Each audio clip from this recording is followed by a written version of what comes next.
Hello students, कैसे हैं आप सभी। आज हम पहुंच चुके हैं हमारे चैप्टर के सेकंड पार्ट में। आज ये चैप्टर बिल्कुल ख़त्म हो जाएगा और ये चैप्टर का ये सबसे ज़्यादा इंपॉर्टेंट वीडियो है क्योंकि इसमें से डायरेक्ट क्वेश्चन पूरे के पूरे आपको बनते हुए दिखेंगे। पिछली वीडियो भी इंपॉर्टेंट है, उसमें पीएच और इंडिकेटर्स के बारे में आपको ज़रूर पढ़ना है। उसमें से आपको मेनली एमसीक्यू देखने को मिलेंगे, लेकिन यहाँ से आपको डायरेक्ट के डायरेक्ट क्वेश्चन देखने को मिलेंगे। हमने लास्ट टॉपिक जो पढ़ा था लास्ट वीडियो में वो था पीएच। पीएच क्या होता है, अब उसको हम पढ़ेंगे। पहले पिछली वीडियो में तो ये पढ़ लिया कि पीएच क्या होता है।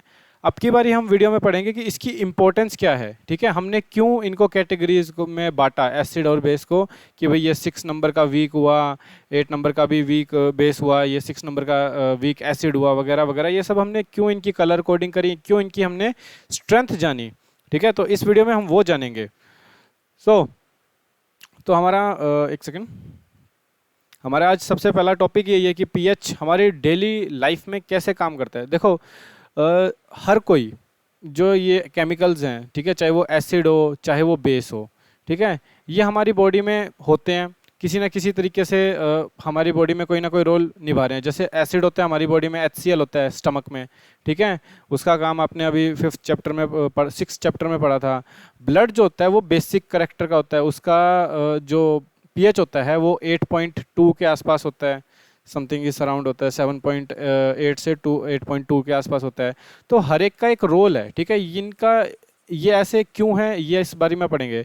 तो जैसे कि प्लांट्स और एनिमल्स में ये काफ़ी एक क्रूशियल रोल निभाते हैं। अगर इनका पीएच, क्योंकि देखो हमारी स्किन का भी कुछ पीएच होता है, आपने कई बार डव की ऐड में देखा होगा कि स्किन का पीएच इतना होना चाहिए, नहीं तो खुरदरी हो जाती है, वगैरह वगैरह।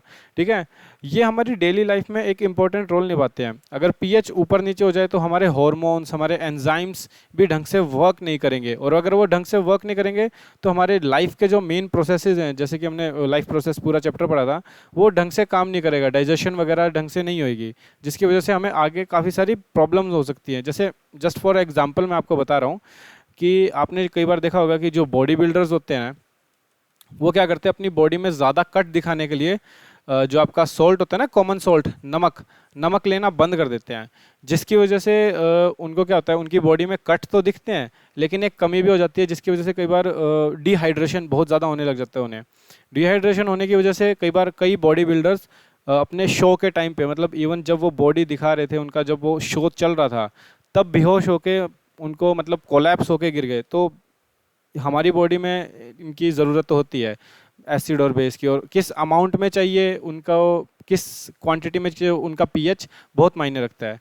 अब सॉइल के अंदर भी पीएच बहुत मायने रखता है। अगर देखो हमें टी उगानी है, चाय उगानी है, तो हमें पीएच थोड़ा जो चाहिए, मतलब जो सॉइल चाहिए वो थोड़ी एसिडिक सॉइल चाहिए, ठीक है। हमें अगर गेहूं उगानी है तो हमें इतनी एसिडिक सॉइल नहीं चाहिए।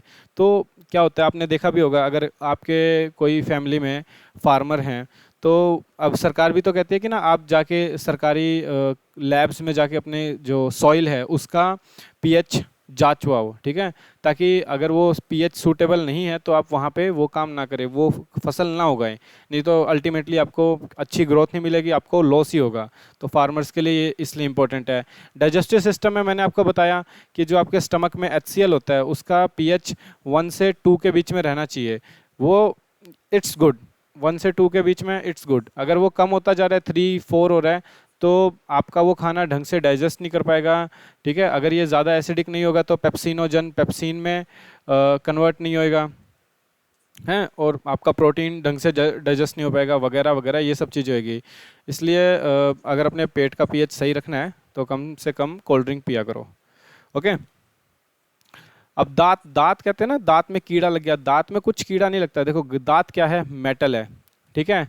उसके ऊपर डिके होना, वो खराब होना, क्या होता है, मेटल के ऊपर अगर एसिड डालेंगे तो क्या होगा, वो भी खराब होगा। तो हमारा जो दांत है वो कैल्शियम और फॉस्फेट से मिलके बना होता है। तो कैल्शियम क्या है, एक मेटल है। मेटल के साथ जब भी एसिड की रिएक्शन करोगे तो इतनी जल्दी तो नहीं तुम्हारे माउथ से हाइड्रोजन गैस निकलेगी, लेकिन क्या होगा, वो आपका दांत जो होगा वो खराब होने लग जाएगा। एक्चुअल में होता क्या है, जैसे कि ठीक है, आपका ये मैंने एक दांत बना लिया, कुछ ज़्यादा ही अच्छा है, रहने दो ये वाला, ठीक है, ये उसके बीच में कैविटी है। अगर सपोज करो यहाँ पे कोई फूड फंसा रह जाता है, हम ब्रश क्यों करते हैं, हम इसलिए तो ब्रश करते हैं ताकि यहाँ से जो हमारे दांत हैं, मसूड़े हैं, इनमें कोई फूड का जो ग्रेन्यूल है, पार्टिकल है, वो ना फंसा रह जाए। अब क्या होता है कि अगर ये फूड यहाँ पे फंसा रह गया तो क्या होगा, ये थोड़े थोड़े टाइम में सड़ता रहेगा, सड़ता रहेगा, ये कैसा होता जाएगा, एसिडिक हो जाएगा। ठीक है, हमारा फूड एसिडिक ही होता है, तो एसिडिक हो जाएगा, जिसकी वजह से क्या होगा, ये इसको गलाना शुरू कर देगा, ऐसे बीच में कैविटी होने लग जाएगी, वो काला काला होता है ना, वो ऐसे करके आपके पूरे दांत को खा जाता है। तो उसको बचाने के लिए हम क्या करते हैं, ब्रश करते हैं, और ब्रश के ऊपर भी हम क्या लगाते हैं, पेस्ट लगाते हैं। पेस्ट क्या है, एक टाइप का बेस है। बेस है जो आपके मुंह का जो पीएच है, अगर वो 5.5 से कम होता जा रहा है, मतलब और ज़्यादा एसिडिक हो रहा है, तो उसे क्या कर देती है, वो लगभग 6 पॉइंट पे ले आती है, 6.2 6.5 पे ले आती है। मतलब आपके मुंह का जो सलाइवा है वो थोड़ा एसिडिक होता है, ऐसी कोई बात नहीं है, एसिडिक होता ही है। ठीक है, और उसे न्यूट्रल हमें नहीं करना चाहिए। लगभग हमारे मुंह का पीएच अगर 6.5 है या 6.8 है ना, दैट्स गुड। 6.8 तक इट्स गुड। अगर मतलब इससे कम बेसिक भी हो तो वो भी ख़राब होता है। हमारे मुंह का इतना पीएच रहे ब्रश करने से, तो दैट्स गुड। तो इसलिए हम ब्रश करते हैं ताकि हमारे दांत खराब ना हो, क्योंकि अगर हम खाना खाते रहें और ब्रश ना करें तो क्या होगा कि पीएच 5.5 से ऊपर होता जाएगा, कम हो जाएगा, जिसकी वजह से एसिड की अमाउंट बढ़ता जाएगा हमारे माउथ में और दांत खराब होने लग जाएंगे। फिर आता है कि कई एनिमल्स और कई प्लांट्स जो है ना, सेल्फ डिफेंस के लिए इसको यूज़ करते हैं, एसिड या बेस को। जैसे आपने कहीं देखा होगा कि जो मधुमक्खी है, मधुमक्खी का जो डंक होता है ना, वो एसिडिक होता है। जब आपने देखा हो, वो आपके कभी भी मधुमक्खी काटती है, मतलब ना काटे, वैसे मेरे बहुत काटी हुई है, तो मधुमक्खी काटती है तो क्या होता है, वहाँ से सूज जाता है। ऐसा क्यों होता है, क्योंकि आपका जो ब्लड, मैंने स्टार्टिंग में बताया ना, आपका ब्लड होता है बेस। ठीक है, जब एसिड और बेस की रिएक्शन होती है तो क्या मिलता है एज अ प्रोडक्ट, हमें मिलता है सॉल्ट प्लस में वाटर। आपने देखा होगा कि जब वो फूल जाता है तो पानी पानी सा भरा होता है उस जगह पे, समझे, तो यही हो रहा होता है। तो जो हमारा सॉरी, जो हमारी बी की स्टिंक होती है, डंक होता है, वो एसिडिक होता है। कई आपने देखा होगा कि कई जानवर सेल्फ डिफेंस में स्पिट करते हैं, वो भी हल्का एसिडिक होता है ताकि वो भाग सके। सो ये तो हमने पढ़ ली कि भाई इसकी पीएच की इंपॉर्टेंस क्या है, एसिड की इंपॉर्टेंस क्या है, बेस के पीएच की इंपॉर्टेंस क्या है, क्या होना चाहिए, नहीं तो चीज़ें ख़राब हो जाती हैं। अब बात आती है कि हम एसिड और बेस को बना कैसे सकते हैं। तो जैसा मैंने बताया था कि जितने भी नॉन मेटल ऑक्साइड्स होंगे, ठीक है, नॉन मेटल के साथ कोई भी अनदर नॉन मेटल जुड़ा हो, ठीक है, यानी ये मान लो non metal plus non metal gives acid, वो भी आपको पता लग जाएगा कैसे। और अगर मेटल प्लस नॉन मेटल होगा, ठीक है, तो वो आपको देगा बेस। सो यहाँ पे देखते हैं, अब ये नॉन मेटल है, नॉन मेटल ऑक्साइड को जब हम वाटर में डालेंगे तो क्या देगा, हमें एसिड देगा। जैसे ये मैंने आपको बताया था, ये हमारे एसिड रेन हो रही है। एसिड रेन में क्या होता है, देखो ये पोल्यूशन है, सल्फर डाइऑक्साइड। सल्फर डाइऑक्साइड जब वाटर वेपर्स के साथ मिलता है जो हमारे एटमॉस्फेयर में प्रेजेंट है, तो क्लाउड्स जो बनते हैं वो किस टाइप के बनते हैं, एसिडिक क्लाउड्स बनते हैं। ठीक है, जिसकी वजह से जो रेन हो रही होती है ना, बारिश भी होती है, तो वो कैसी होती है, देखो H2SO3, ये काफ़ी मतलब हाई लेवल का एसिड है, तो किस टाइप की रेन होएगी, एसिड रेन होएगी। ठीक है, एसिड रेन होएगी। लेकिन मैंने क्या बताया था कि सबसे ज़्यादा पावरफुल एसिड कौन सा है, H2SO4। इसे हम आर्टिफिशियली बनाना पड़ता है, ये नेचुरली नहीं बनता है। ओके, वेट, ओ एक सेकेंड, मैं मिटा दूँ, कुछ ज़्यादा ही मैंने कलाकारियाँ कर दी। सो यहाँ पे आते हैं, ये हम अगर सल्फर ट्राईऑक्साइड के साथ वाटर को मिलाते हैं तो ये क्या देता है, H2SO4 देता है। ये देखो, ये सारे जितने जो स्ट्रॉन्ग एसिड है ना, जितने भी, चाहे वो HCl हो, ठीक है, H2SO4 हो, HNO3 हो, ये सारे के सारे आर्टिफिशियली तरीके से बनाए जाते हैं। जैसे ये भी आप देख सकते हो, देखो हमारे इसमें भी एटमॉस्फेयर में हमारे पास ये भी मिलता है नाइट्रोजन डाइऑक्साइड। ठीक है, वो वाटर के साथ जब मिलता है तो हमें क्या देता है, नाइट्रिक एसिड HNO3 देता है। अब और क्या होता है, हाइड्रोजन के साथ कभी भी कोई हेलोजन ग्रुप, हेलोजन ग्रुप कौन सा होता है, जो पीरियोडिक टेबल में ग्रुप नंबर 17 है, उसे हम कहते हैं हेलोजन ग्रुप, जिसमें आपको फ्लोरीन, क्लोरीन, ब्रोमीन, आयोडीन, ये सारे मिलेंगे। ओके, तो किसी भी हाइड्रोजन मतलब हाइड्रोजन के साथ कोई भी हेलोजन ग्रुप में, यानी क्लोरीन, ब्रोमीन, आयोडीन कोई भी जुड़ जाए तो वो क्या बनाएगा, एसिड ही बनाएगा। और उसमें सबसे पावरफुल एसिड कौन सा है, hydrochloric acid. Wait a second. उसके बाद आता है कोई भी मेटल जो है, कोई भी मेटल का सोल्ट हो। अब देखो मेटल सोल्ट में क्या मिलेगा आपको, एक मेटल मिलेगा प्लस में एक नॉन मेटल मिलेगा। जैसे आप देख सकते हो, ये मेटल है, ये नॉन मेटल है। हैं, ये जब भी किसी भी मतलब सल्फ्यूरिक एसिड के साथ मिलेंगे तो क्या देंगे, ये एक सॉल्ट बनाएंगे प्लस एक ज़्यादा पावरफुल एसिड देंगे। अभी बताता हूँ कैसे। जैसे कि आप यहाँ देख सकते हो, जब सोडियम क्लोराइड के साथ हमने H2SO4 सल्फ्यूरिक एसिड की रिएक्शन कराई तो सोडियम सल्फेट बना प्लस में हाइड्रोक्लोरिक एसिड। अब आप कई बच्चे कहोगे कि यार हाइड्रोक्लोरिक एसिड तो सल्फ्यूरिक एसिड से कम एसिडिक होता है, लेकिन यहाँ पे क्या है ना, इसकी कंसंट्रेशन ज़्यादा है। ये अगर आपने यहाँ पे डाइल्यूट एसिड डाला है ना तो ये कंसंट्रेटेड एसिड बनेगा यहाँ पे। ओके, तो दैट्स वाई ज़्यादा पावरफुल की बात कर रहा हूँ मैं। अब देखते हैं बेस कैसे बनते हैं। बेस में मैंने आपको क्या बताया था, मेटल के साथ जब भी कोई नॉन मेटल जुड़ जाए तो आप देख सकते हैं मेटल के साथ जब ऑक्सीजन क्या है, एक नॉन मेटल है, तो क्या बनाएंगे वो मेटल ऑक्साइड्स बनाएंगे। मैंने आपको ये पहले भी बताया था लास्ट वीडियो में कि मेटल ऑक्साइड कैसे नेचर के होते हैं, बेसिक नेचर के होते हैं। तो आप यहाँ देख सकते हो सोडियम को जब हमने ऑक्सीजन के साथ रिएक्शन कराई तो सोडियम ऑक्साइड बना, मैग्नीशियम ऑक्सीजन के साथ रिएक्शन कराई, फर्स्ट चैप्टर की रिएक्शन है, तो मैग्नीशियम ऑक्साइड बना। ऐसे ही देख सकते हैं मेटल के साथ जब वाटर की रिएक्शन होगी तो ये मेटल मेनली आपको किस टाइप का चाहिए, ये चलो वो तो स्पेसिफिक केस बता रहा हूँ मैं। मेटल के साथ जब भी वाटर की रिएक्शन होगी तो वो एक बेस बनाएगा, ठीक है। किस टाइप का हो सकता है, अल्कली भी हो सकता है। अल्कली के बारे में बताऊंगा मैं। ग्रुप नंबर 1 जो होता है और ग्रुप नंबर 2 जो होता है पीरियोडिक टेबल में, वो अल्कलाइन अर्थ मेटल होते हैं और अल्कली अर्थ मेटल होते हैं। तो उनके जो एलिमेंट्स है अगर वाटर के साथ जुड़े और वो जो फिर बेस बनाएंगे उन्हें हम कहेंगे alkali earth metals, sorry alkali base कहेंगे, सॉरी अल्कली बेस कहेंगे। उसके बाद क्या होता है, हाइड्रोजन रिलीज होती है। जैसे आप देख सकते हैं जिंक के साथ जब हमने पानी की रिएक्शन कराई, और ये सिंपल वाटर नहीं है, ये हॉट वाटर है, स्टीम्ड वाटर है एक्चुअल में। तो हमें क्या मिला, एक मेटल ऑक्साइड मिला। मेटल ऑक्साइड कैसे होते हैं, बेसिक नेचर के होते हैं और हाइड्रोजन गैस रिलीज हुई है। ऐसे ही अगर अमोनिया के साथ अगर मैं पानी की रिएक्शन कराऊं, मतलब पानी को उसमें मिला दूं, तो क्या बनेगा, NH4 जीरो कह रहा हूँ, NH4OH, ठीक है। ये हमने पढ़ा था ना स्टार्टिंग में, ये एक वीक बेस है। ओके, आगे बढ़ते हैं। अब बेस जो है मतलब कोई सॉल्ट है, कैसे बनता है, जब एसिड और बेस की रिएक्शन होती है तो क्या बनता है, सॉल्ट प्लस में वाटर बनता है।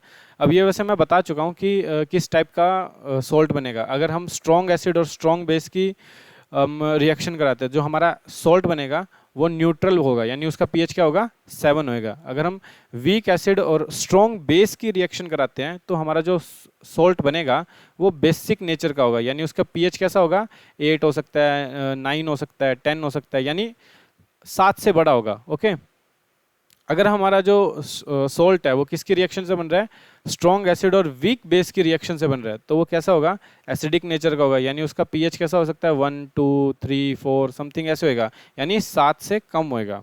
ओके, तो पीएच हमें बहुत ज़रूरी होता है किसी भी चीज़ का पता करना। जैसे हम पानी जो पीते हैं उसका पीएच लगभग 7 ही होना चाहिए, नहीं तो 7.2 हो, थोड़ा बेसिक हो सकता है, ऐसी बात नहीं है। अगर हम एसिडिक पानी पियेंगे तो भी दिक्कत की बात है। सो अब यहाँ से आपके डायरेक्ट क्वेश्चन आते हैं। Direct question in the sense कि आपसे पूछ लेंगे कि सोडियम हाइड्रोक्साइड का फॉर्मूला क्या है, या फिर कह देंगे कास्टिक सोडा क्या होता है। ठीक है, कई बच्चों को यही नहीं पता कास्टिक सोडा क्या होता है। कास्टिक सोडा सोडियम हाइड्रोक्साइड को ही कहते हैं। तो इसका फॉर्मूला तो आपको पता लग गया, NaOH प्लस में। इसकी बनता कैसे है, देखो यहाँ पे हम क्या कर रहे हैं, हम पानी के अंदर एक्चुअल में मैं बना के दिखा देता हूँ। ये 2 इलेक्ट्रोड्स होंगी, अब इसके ऊपर ज़्यादा बोलना मतलब, ठीक है, ये नेगेटिव ये पॉजिटिव। तो जो नेगेटिव के साथ जुड़ी होती है उसे हम कहते हैं कैटायन, जो पॉजिटिव के साथ जुड़ी होती है उसे हम कहते हैं एनायन। तो यहाँ पे हम क्या करेंगे, वाटर से इसे फिलअप कर लेंगे, ठीक है, इसके अंदर वाटर होगा, और फिर क्या करेंगे हम कॉमन सोल्ट जिसे हम कहते हैं सोडियम क्लोराइड वो डाल देंगे, जिसकी वजह से क्या होगा, ये आपस में टूटेंगे। तो सोडियम क्लोराइड टूटेगा, सोडियम पॉजिटिव, और क्लोराइड आयन में टूटेगा, और वाटर किस में टूटेगा, H पॉजिटिव और OH नेगेटिव में टूटेगा। अब होगा क्या कि ये मतलब नेगेटिव चार्ज है, ये किसके साथ जुड़ जाएगा, जिसके ऊपर पॉजिटिव चार्ज लगा हुआ है एनायन। तो ये कहाँ जुड़ गया, कैथोड एनोड पे जुड़ गया, क्योंकि इसका नेगेटिव चार्ज है। नेगेटिव किसकी तरफ जाएगा, पॉजिटिव की तरफ। और ये किसके साथ जुड़ेगा, जो जिसके ऊपर पॉजिटिव चार्ज है, हमारा हाइड्रोजन के ऊपर पॉजिटिव चार्ज है, तो किसके साथ जुड़ेगा, कैथोड के साथ जुड़ेगा। ओके, कैथोड पे क्योंकि नेगेटिव चार्ज है। अब बच गए हमारे ये दो प्लेयर, इन दोनों को जोड़ के आपस में क्या बनेगा, सोडियम हाइड्रो ऑक्साइड। अब बच्चों एक सेकंड वेट रखना, मैं थोड़ा पानी पी लूँ।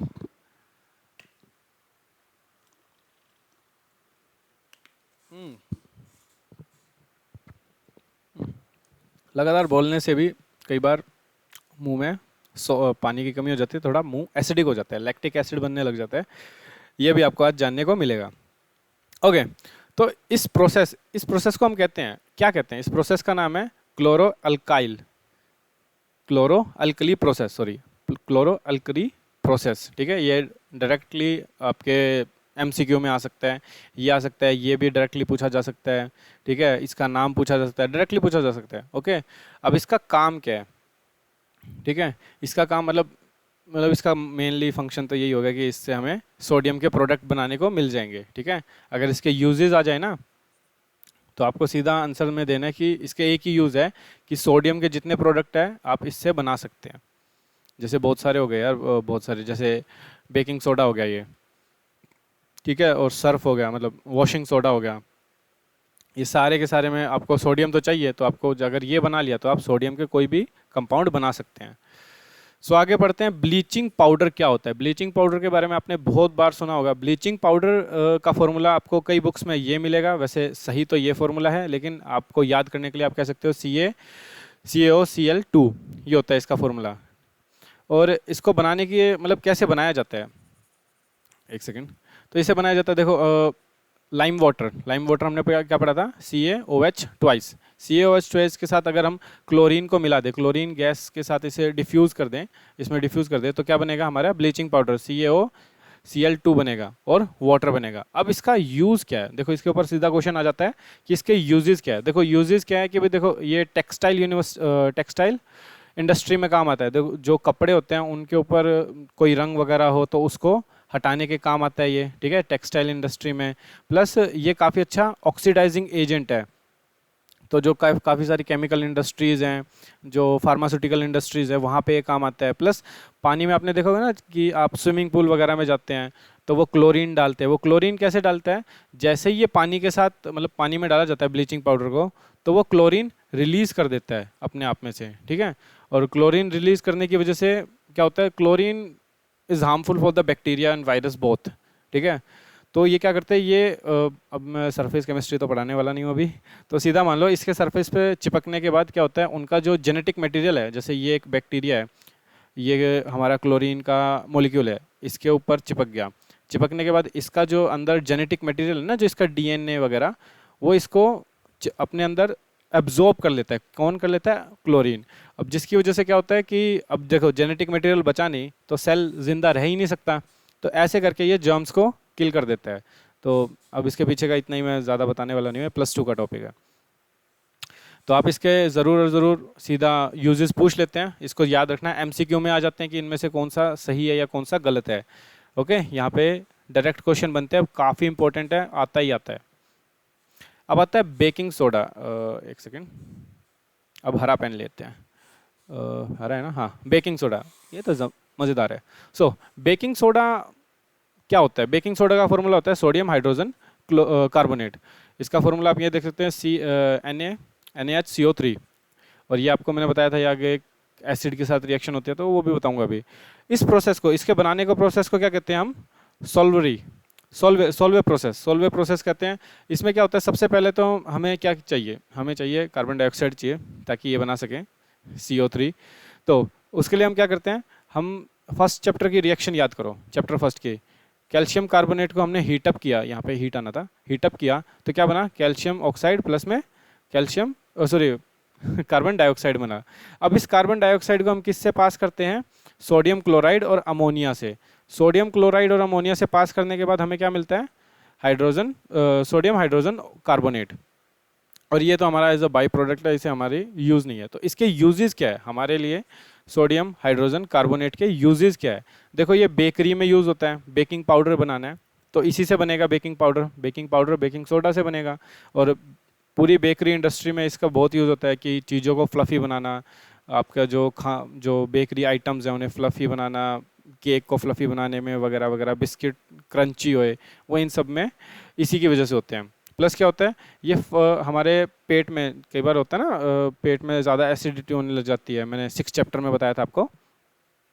तो एसिडिटी हो जाती है तो क्यों क्यों होता है, क्योंकि आपका जो पेट में जो HCl है उसका पीएच लेवल बढ़ने लग गया है और उसका अमाउंट भी बढ़ने लग गया है, जिसकी वजह से क्या होता है कि आपको क्या चाहिए, अब इस एसिड को शांत कराने के लिए आपको कोई बेस चाहिए। तो अब बेस क्या है, यही है, ये एक बेस ही तो है। अब बेस कैसे है, ये देखो ये मेटल नहीं है सोडियम, और ये क्या है, नॉन मेटल पार्ट नहीं है सारा। तो मेटल के साथ जब भी नॉन मेटल जुड़ता है तो वो कैसा नेचर का होता है, बेसिक नेचर का होता है। तो ये एज अ एंट एसिड काम करता है, यानी एंटी एसिड काम करता है, एसिड को न्यूट्रलाइज करने के, न्यूट्रलाइजेशन के अंदर ये काम आता है। प्लस ये फायर एक्सटिंग्विशर में भी काम आता है। अब जैसे कि अगर मैं इसका हीटअप करूँ, इसके साथ इसके साथ अगर मैं एसिड की रिएक्शन कराऊं, अगर आपको याद हो किसी भी एसिड की रिएक्शन कराऊं, तो एक सॉल्ट बन रहा था, प्लस में क्या निकल रहा था, कार्बन डाइऑक्साइड। यही कार्बन डाइऑक्साइड तो जो सफ़ेद सफ़ेद धुआं देखते हो ना फायर एक्सटिंग्विशर से निकल रहा होता है, ये कार्बन डाइऑक्साइड का तो धुआं होता है। कार्बन डाइऑक्साइड क्या करती है, देखो आपको आग बुझानी है, अगर वेट अ मिनट, एक सेकेंड, ये इतना समझ आ गया होगा। आपके पास दो ही काम है, अगर आपको आग बुझानी है तो उसमें आग में होता क्या है, फ्यूल प्लस में ऑक्सीजन के, जब फ्यूल ऑक्सीजन के साथ रिएक्ट करता है तो हीट निकलती है, फायर होती है जो।